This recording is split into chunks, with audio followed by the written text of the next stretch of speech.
Welcome to the Path Monk Presents podcast. My name is Sean Donnelly Lewis, and in today's episode, we're speaking with Dana Lindahl, and he is the founder at legendarypodcast.com. Dana, how's it going?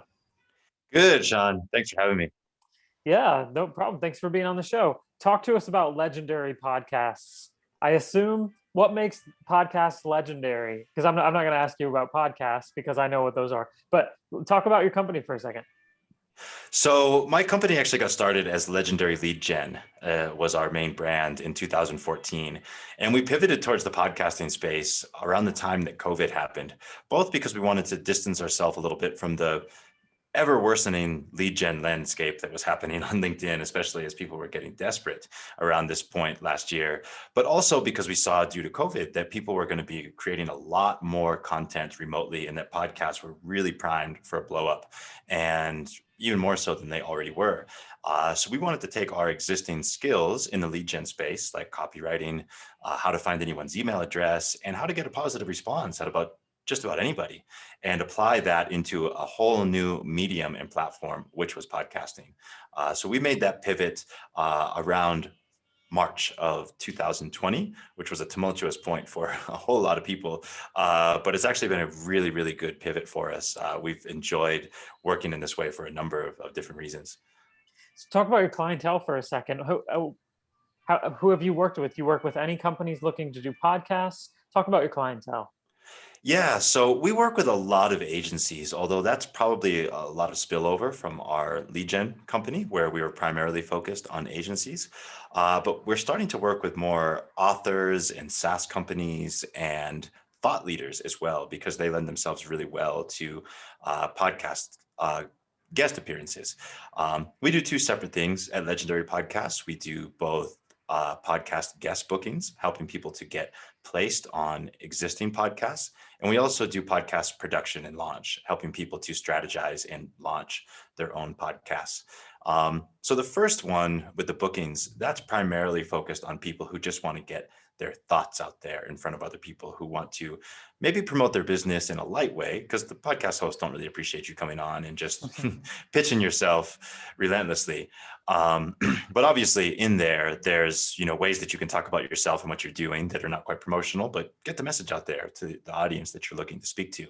And then for people on the production side, it's oftentimes people who want to be either creating an impact, really getting the word out there about their product or service, interviewing thought leaders and establishing themselves as an authority in their industry as well, through the fact that they're the host who's interviewing all of these experts. But for the most part, we primarily work with people in the B2B space. That's pretty much the one thing that commonly ties everybody together. And so when you're talking about growing the company, what have you guys been using? Have you been using a lot of outbound or a lot of getting a lot of inbound business? And which of those avenues have you used?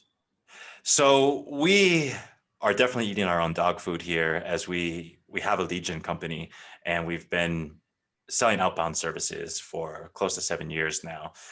So we're a customer of our lead gen company. We heavily use outbound to find new customers, and it actually works incredibly well for this. I'm a big fan of outbound in general. I take the philosophy that outbound always works. You just need to get it right. You just need to say the right things to the right people, and it's one of the fastest and quickest channels. But podcasting, it is sort of hitting people right in their ego. People go on podcasts because they want people to hear them. So we specialize in very personalized outreach, and that's, I think, why we're getting such a good response. Is we're actually listening to podcasts of people that we want to work with. We have two pieces of criteria to be able to work with a person who is going to be guesting on other people's podcasts. One, they need to have an interest in doing more podcasts, which we can kind of surmise from the fact that they've done them before. And two, they need to sound good, because if they don't sound good and we're going to represent them, it's going to reflect poorly on us. So we go through and we find people who are on podcasts and who sound good, and we reach out and we let them know we heard them on a podcast, what we liked about it, and the fact that they sounded really good, and ask them if they're interested in doing more podcasting. And that works so well, because who doesn't like a compliment? And especially one that's very personal to what you did, or what you do. A lot of people, oh, I really love the work that you're doing over at company name, is not really a personalized compliment. Sure. Um, so that's what we do on the outbound side of things. But we also get a lot of referrals coming in. We do something that was kind of difficult for me to wrap my head around at first when we began implementing it, but now I recommend it to everybody I know, is we ask for referrals right in the onboarding call when we start to work with a new customer.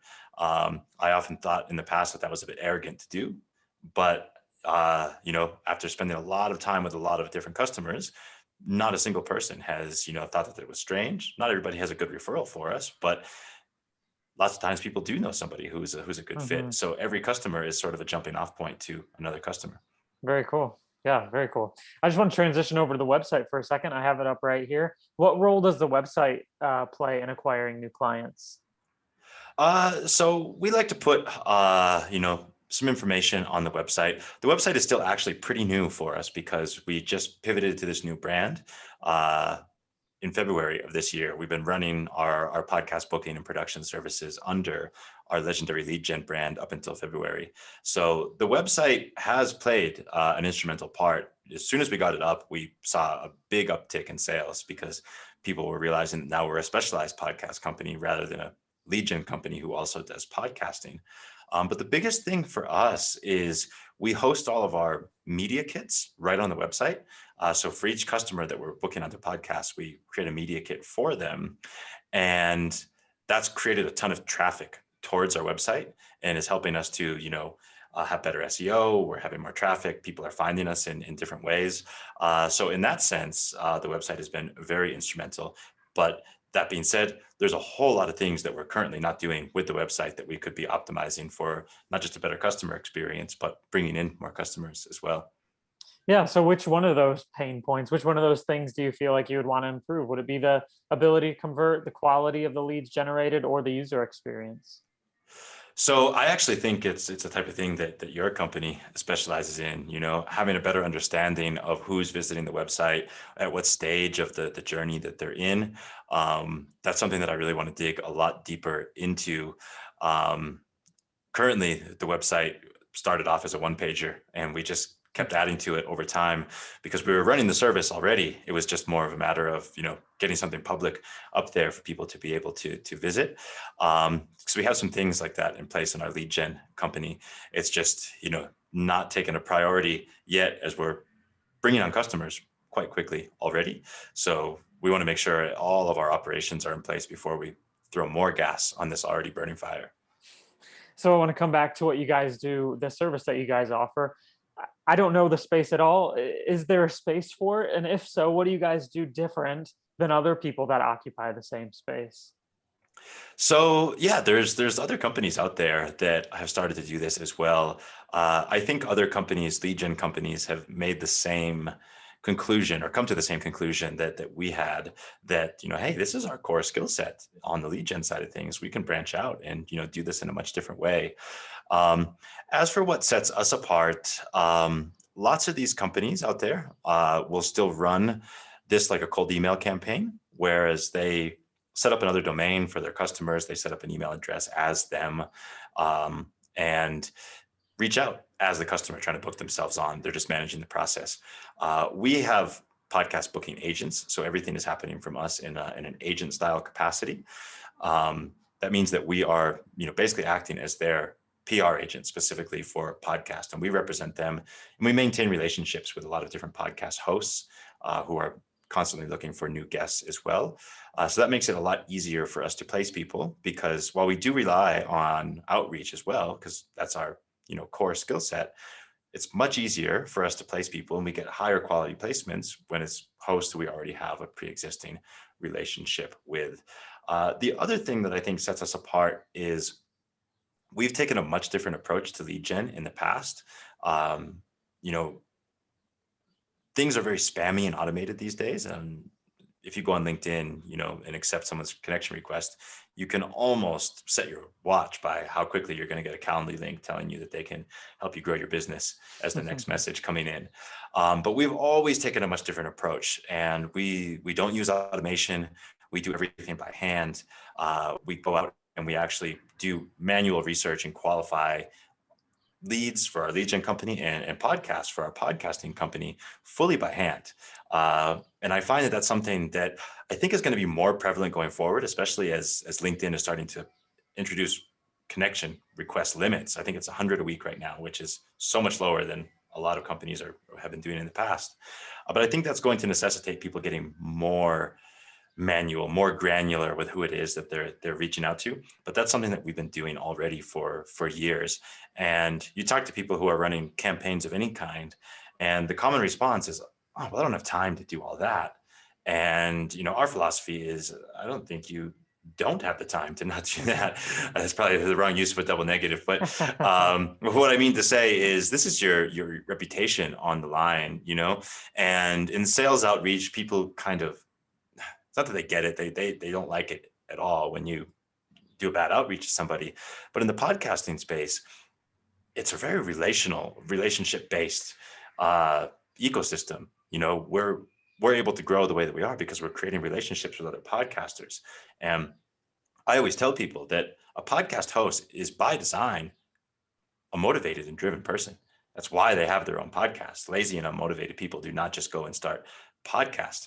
So the types of people that you're reaching out to try to get placed on their shows, you want to make sure that you're doing this in the right way. That's, they can tell that this is not just a mass campaign that you're running to any old podcast host. You need to speak to them about the things that they are really looking for in a guest, and make a compelling reason for you to be on.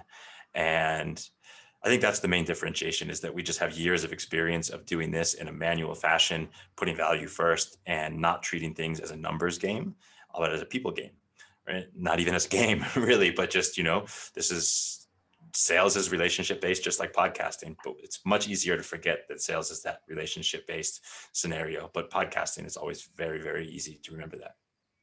So this is part of the show where I just pick your brain as a marketeer, as a business person, just kind of how you see things. And so when I say a word like innovation, what would you say is the biggest challenge for a marketeer, for someone in marketing with innovation? What would be the biggest challenge there?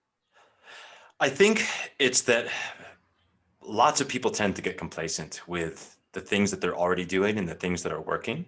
And they rely on that too heavily until that stops working. Because the thing about marketers is that they ruin everything. They figure out a tactic that works, and then they just do it to death until it doesn't work anymore. And that creates an issue of having to constantly change your marketing practices. So some marketers are great at this, and they're constantly learning, and they're constantly finding ways to improve and innovate and create new products that help them innovate. And some just try to continue doing the same thing that they've always done because it's easy and it's always worked. And I think that's the biggest challenge for a lot of people, is that those things work until they don't anymore. And then you often end up in a situation where your back is against the wall trying to find something new. So I think the most difficult thing with innovation is that it's just happening so constantly and quickly across the board, especially in the marketing space. So it becomes hard for people to keep up with it, especially if they're a small company where everyone is kind of in an execution role, especially small companies of like 5 or less, where the CEO is actually in the weeds doing work. It's really hard for them to keep up with all the new innovations and changes and things that are unrolling.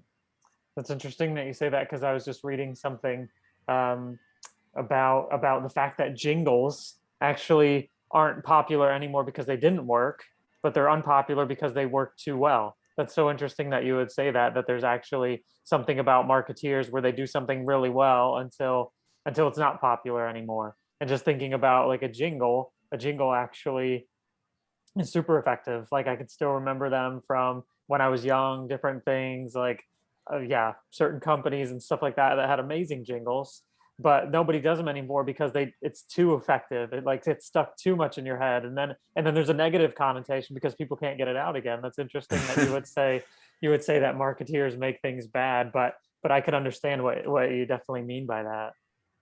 Yeah, I just want to switch gears here for a second and talk about you as a leader. What kind of content do you consume to educate yourself and grow as a person and as a professional? So I'm not a huge content consumption person. I definitely read books, and I read Kindle uh, ebooks on topics that I'm interested in. I do like to read blog posts and websites, although lately that's been mostly focused on crypto with the big bull run that's currently happening right now. But I think my way of learning is generally through community. And I can't overstate the importance of community that's had on my trajectory over the past decade or so. I'm involved in a number of different business communities, particularly, digital marketing. And I'm a traveler, so I've been all over the world. So I like to, participate in more, not a fan of the word in general, but digital nomad type communities where people are running their businesses and they have the freedom to travel all over the place. Those have been the biggest knowledge swaps and the biggest source of new information and growth for me, because most of the communities that I'm a part of are all focused on, abundance and sharing things rather than keeping them close to the chest. I'm in masterminds with my competitors in a few instances because we all understand that there's enough people out there for us all to gain new clients, and we'll all do better by raising each other up. So I don't have any super specific recommendations for content other than to say, go find your tribe and start participating in that community. All right, we are slowly coming to the end of the episode. But before we end, I'd love to hit you with some rapid fire questions. So just All short right. and sweet, but answer as honestly as possible. All right, Dana, what was the last book that you read? The last book that I read was, I can't recall the title right now. It was a book on investing. Okay. I'm currently reading a book called The Magic of Thinking Big. All right. What's the single thing that your company is focused on at the moment the most? Podcast production for sure. We love the bookings, but the production is a lot of fun. If there were no boundaries in technology, what would be the one thing you want to have fixed for your company today? Ooh, Anything. wow. I would really love some sort of like AI based predictor of sales probability. Something that tells me a little bit more based on this person's profile, how likely they are to actually convert, not just based on the information that I input. Let's just say your professional career over again. If you were to start that over again, what would be the one piece of advice you give yourself? Hire faster. It took me quite a long time to realize that I was holding it myself back by trying to do a lot of the work in the beginning. Um, Definitely hire faster. All right, everyone. That was Dana Lindahl. You can check out all the great work that they're doing at legendarypodcasts.com. Dana, thank you so much for being on the show today. The last order of business is the last word. So if you want to sum up everything that we talked about today, or you feel like there's something that we forgot, I just want to give you the last word. The floor is yours. I would just like to say, for anyone who's listening right now, obviously you're a fan of podcasts, but if you're not already doing them yourself and you're in business, it is an incredible opportunity to get exposure in front of your target audience, to get your message out there in front of the world, and to establish yourself as an authority. Don't think that you don't have something to share. Everybody has something of value to share with the right audience. It's just about finding that right audience. And don't be scared off by the fact that you're, maybe a little bit more timid than you'd like. You can always go and do a practice run or something to get yourself, prepared to be able to do it. But I think that anyone who's in business and not focusing on doing some sort of content creation through podcasting is doing themselves a disservice, because it's a great way to network with hosts and meet people and get your message out there in front of the world. So go start doing more podcasts if you're not doing them already. Cool. Thanks for your time today, Dana. Yeah, thanks for having me. I really appreciate it.